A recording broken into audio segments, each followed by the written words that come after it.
মুসলিম ইতিহাসে মুসলমানদের সর্বপ্রথম কাবা হচ্ছে আল আকসা। এটা মুসলমানদের পবিত্র পুণ্যভূমি, কারণ রাসূলুল্লাহ সাল্লাল্লাহু আলাইহি সাল্লাম এখান থেকেই সর্বপ্রথম মেরাজে গিয়েছিলেন।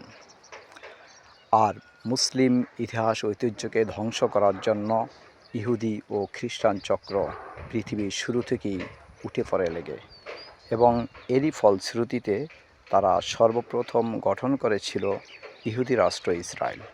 আর এই ইসরায়েল গঠন করে তারা যেমনি আল আকসাকে দখল করে নিয়েছিল, ঠিক তেমনি ফিলিস্তিনকে দখল করার জন্য তারা সেখানে প্রতিনিয়ত যুদ্ধ চালিয়ে যাচ্ছে।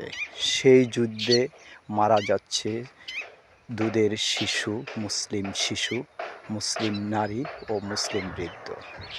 ধ্বংস করা হচ্ছে সেখানকার মুসলিমদের ইতিহাস ঐতিহ্য। বড় বড় বিল্ডিং, মসজিদ, মাদ্রাসা, হাসপাতাল সব কিছুকে ধ্বংস করে মাটির সাথে গুঁড়িয়ে দিচ্ছে। আজ সমগ্র বিশ্বের মুসলিম জনতা জেগে উঠেছে। বাংলাদেশেও ঢাকাতে শুরু হচ্ছে মার্চ ফর গাজা। আমরা আজকেই মার্চ ফর গাজায় জয়েন দিচ্ছি, এবং আপনারাও আসুন।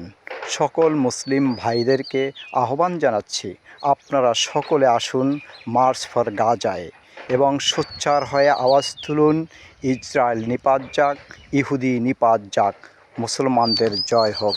খোদা হাফেজ।